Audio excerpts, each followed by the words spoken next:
Well, we have a YouTube membership, and one of our members actually brought up, because sometimes before interviews I'll say, hey, I got so and so coming in. What do you think I should ask them? And one of our members, KG, said, "Whatever happened to your movie called The Moor?" That's in the works. That's because I saw the trailer of it from like 2016 or something. Oh, it's older than that, because like what I tend to do is I will shoot a concept trailer. Just like with Outlaw Johnny Black, I shot a concept trailer well before I went to go get the money. And I shot a concept teaser thing. I went to China to shoot it in Hebei, which is south of Beijing. And my thing is, I'm going to do it when the time is right. And now that I've got my own company, and my biggest problems before used to be getting a movie. Now my problems are scheduling a movie, which is a wonderful problem to have. I'm very blessed. Oh yeah. So now that's something to where hopefully next year we get to schedule that movie, because that's something that's, I feel, a world movie, and the messages on that are really big. I mean, I've been playing chess with that. I've got folks in the Arab Emirates and a lot of different pieces that I've been moving to come about getting my my backers to see this as a very global movie. And if you do it right, you can do major like studio type of movies done at a fraction of the cost. What my tendency, what I want to be known as, is the Blumhouse of action movies. Well, an article I found is that you're actually doing the Billy Joel biopic. That's one of the things. The Piano Man? Yeah, that's one of the things that we've signed on to. So you have the rights to Billy Joel's life story.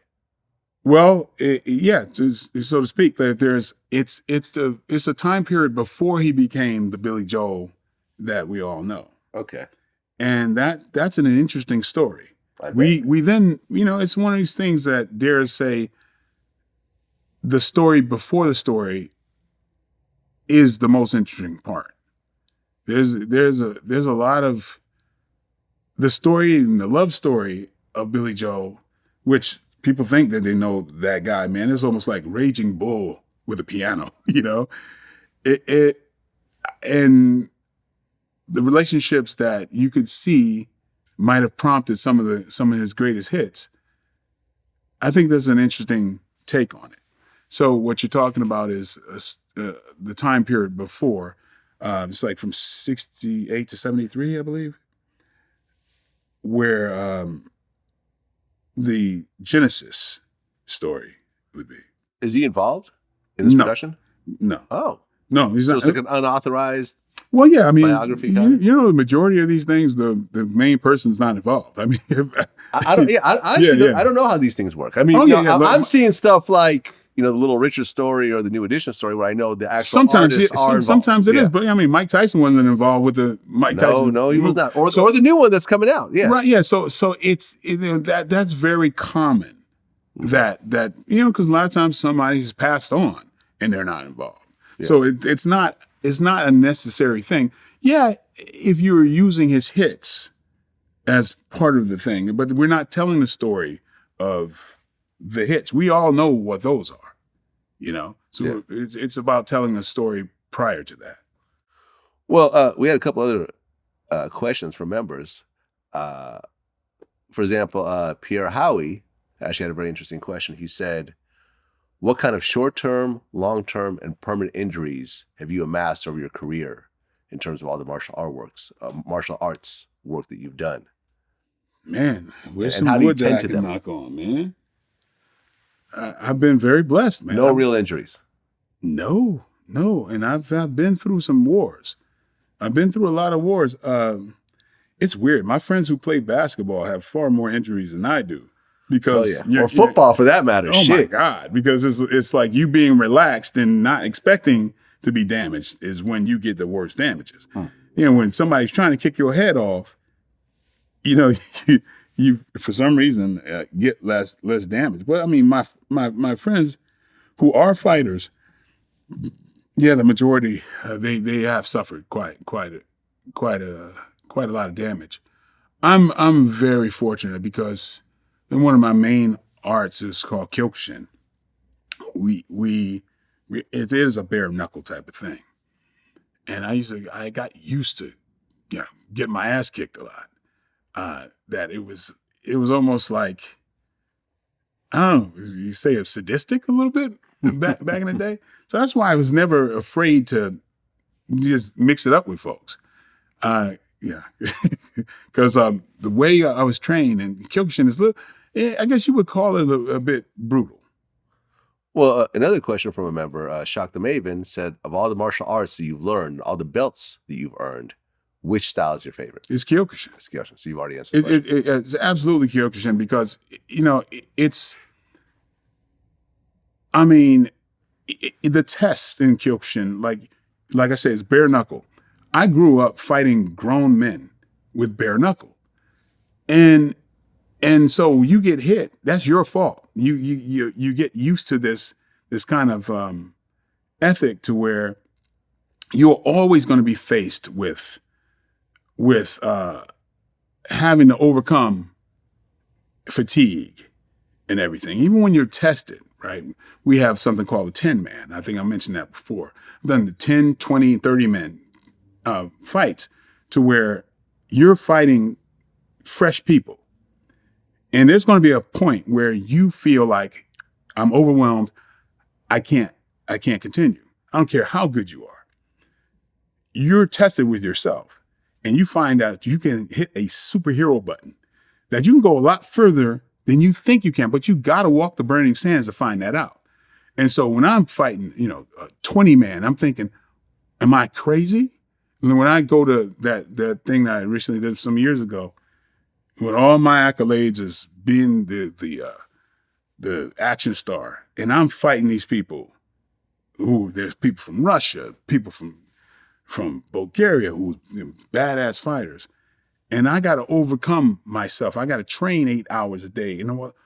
And people, I have a bullseye on me.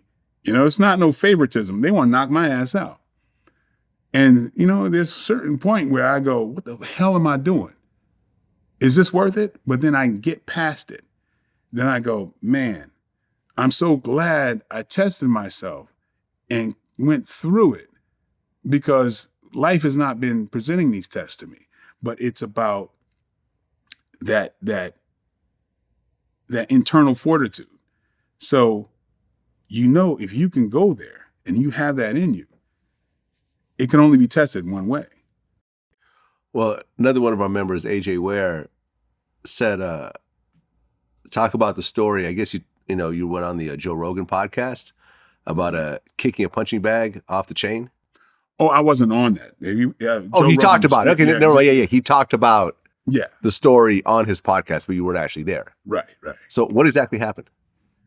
Yeah, I believe Eddie Bravo, who's one of the people I trained.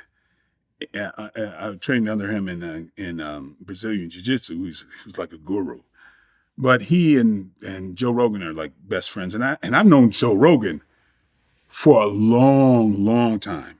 And incidentally, I offered him the lead role, the co-lead role in Blood and Bone. Oh, really? But back in the day. But Joe, he turned it down. Yeah, he turned it down because he really wanted to focus on his comedy and he wasn't crazy about doing movies. Huh. But I personally offered that to Joe Rogan, the pinball character. Yeah. The guy who was managing him.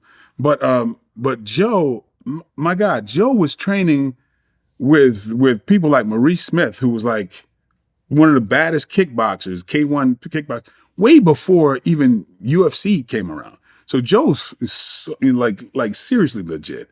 But yeah, so what happened is, we trained at the same places for years, and we at the time we were in Chris Riley's gym. He trained a lot of UFC guys, but I forget the name of it. But anyway, we're at the gym, and I believe it was Eddie Bravo wanted me to demonstrate the side kick. And this is, I guess, after Joe was kicking the thing. And so I just demonstrated like kicking it. I think I did a slide in side kick, and the chain broke in the bag, all that kind of stuff. And we almost hit it and act like it was broken before or whatever. But yeah, he was accounting that. But we spent so much time in the gym. That was just one of those things. But Joe Rogan, I say he's number 2 best back spinning kick I've ever seen. I mean, number 1 is Benny Urquidez. How good is Joe Rogan really in MMA? Very good. Very good. Very good. Joe Rogan and I have a lot in common. He has always tested himself. He trained, he loves it. I would see Joe Rogan, like, he'd be like, what's his name? I forget. He'd be training all the time.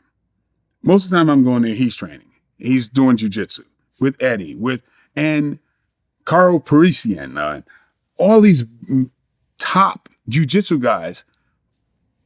He's rolling with them, and he's basically instructing them. So Joe is a martial art nerd. So I know he's got stand-up capability. I know he's got amazing jiu-jitsu capability. His best friend is Eddie, who's a jiu-jitsu freaking guru. And so I'd train with them and for years. But that's before Joe Rogan really got as popular as he is now. So yeah, if somebody steps in the ring with Joe, just like, well, we're nerds with it. It's not about like getting popular behind it. We just love it. So that's a thing it's one thing that if somebody's training because they want popularity or power.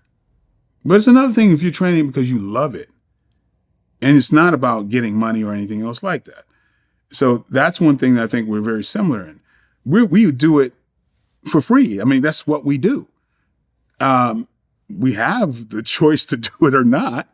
You know what I mean? I love it. So that's why I'm sparring with champions and I've been doing that since day one.